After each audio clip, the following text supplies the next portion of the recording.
pangkalahatan na kumbaga. So ito meron ditong wifi ng bayan, meron ditong LPB, meron ditong Easy Wi-Fi Biz, meron ditong iWiFi.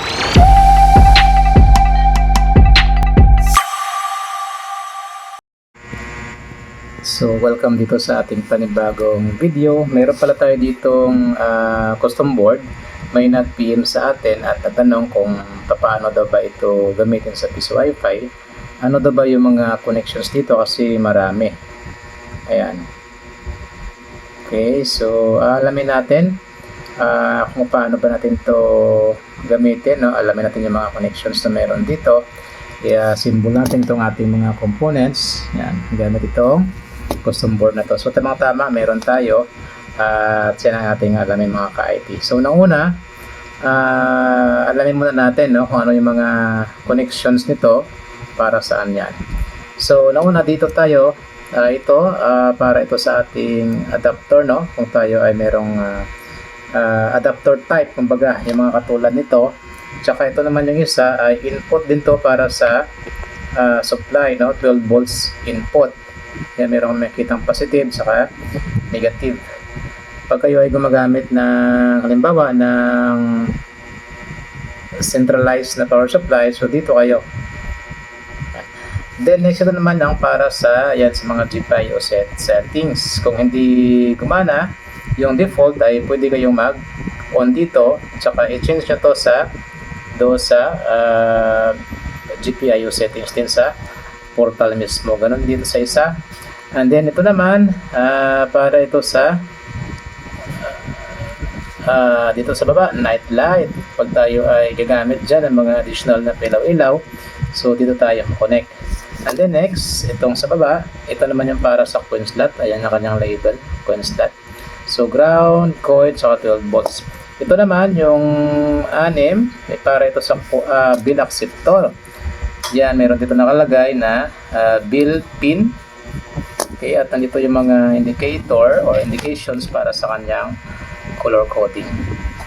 Okay, ang isa naman, itong sa ibaba, para yan sa ating lead frame. Ito, yung blinking and running na lead frame natin. Okay, so ang gagawin natin, i-assemble ko muna, din mamaya, i-test natin at alamin natin, no? Tingnan natin yung ating mga connections, no, para sa mga gagamit ng ganitong klaseng custom board. Okay, so i-assemble ko muna and then papaganahin ko na rin, i-test na rin natin. So pahabol lang pala kung paano ba natin to i-connect sa ating mga OPI tulad nito. So sa likod mga ka-IT, meron dyan siyang mga slots. Ito, yan. At ito ay pwede dito yung OPI 1. Ito para sa OPI 1. Okay, at ito naman para sa ating OPI PC, RPI at OPI 5. Okay, so pwede na ito sa ating OPI 5. At supported din ito, no? Pwede din ito sa mga systems na mostly natin ginagamit or pangkalahatan na kumbaga. So ito meron ditong Wi-Fi ng bayan, meron ditong LPB, meron ditong Easy Wi-Fi Biz, meron ditong iWiFi, One Click, Wi-Fi 5, Pisofy, Ado. So halos lahat ng system ay pwede, no? Pwedeng gamitin ito ating custom board. Okay, so alamin natin at meron din dito mga relay settings, GPIO. Ang bawat system ay meron din dito. Ayan. Okay, so umpisahan na natin yung ating pag-assemble. So ito na, i-assemble na natin, na-connect na rin natin yung mga components natin dyan, yung ating coin slot, yung ating lead frame. So kung pansin nyo mga ka-IT, dalawa lang yung kinonect ko kasi ito lang yung mostly nating ginagamit, no, pag PC Wi-Fi lang. So wala tayong bill acceptor dito. Tsaka yung gamit natin ditong power supply ay itong adapter type. Yan, so yan siya yung adapter type. Pero kung halimbawa centralized tayo, so dito tayo. And so dito wala tayong kinonect sa ating night light, no, hindi na natin kailangan yan. Saka bill acceptor wala na rin tayo, so wala tayong bill acceptor sa ating video na ito. Pero kung meron kayo ay pwede kayo ditong maglagay. So ito lead frame lang na blinking and running. Ayan ang kanyang connection. Okay, so meron naman dyang label sa yan, natabunan ng ating cable at ganoon din dito sa ating coin slot, no? Pinakita na rin kanina. Yan siya. So sundan nyo lang yung mga label na yan. So ngayon, gagawin natin i-power up na natin siya. Tingnan natin kung gagana ba. Yung ating OPI pala ay nasa ibaba na, no? Ayan.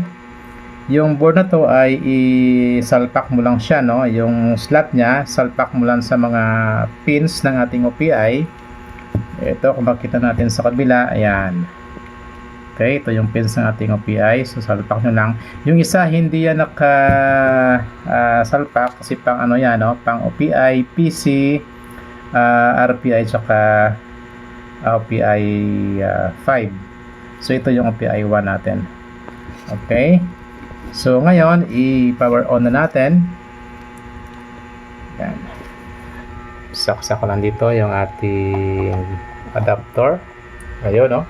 So, ganyan siya mga ka-IT. Meron siyang, pansin nyo, hindi pa siya power on, no? Meron pa siyang delay. Siguro mga nasa 25 seconds.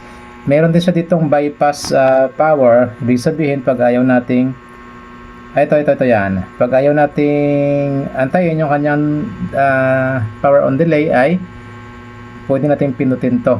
So, ganyan yung status. Nag-boot up na siya yung ating custom board. So, umilaw dito. Yan yung ating OPI. Meron na ring ilaw yan kung titingnan natin. Ayun, umilaw na yung ating OPI.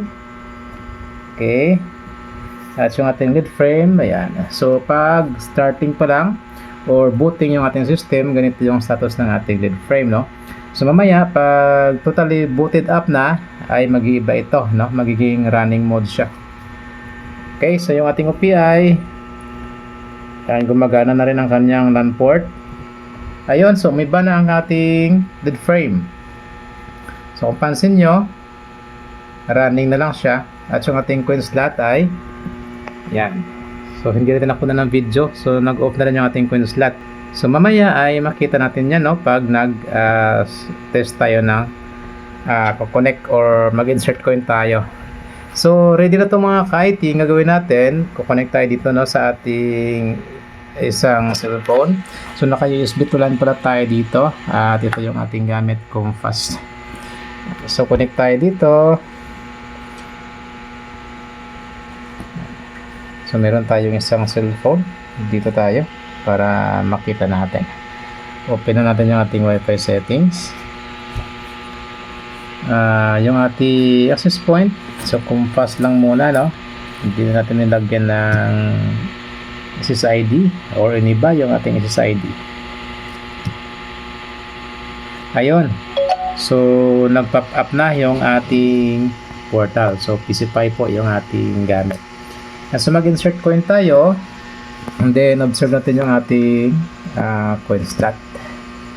Kung iilaw ba siya. Okay, so press ko lang yung insert coin. Okay, so yung ating coin slot ay umilaw na rin, no? So, naka-power cut po itong ating custom board din na ito. Din yung ating lead frame. Ayan, so umiba din yung kanyang mode. Okay, so yan. Pag kinancel natin to, so mangyayari, mag-off yung ating coin slot at babalik yung ating lead frame sa running mode. Okay, so insert coin tayo, then maghulog tayo sa ating coin slot. Try natin yung ating 10 piso. Ayun. Okay, so meron tayong time go online tayo.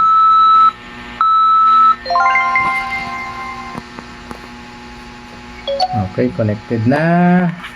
Try na lang natin kung meron tayong internet.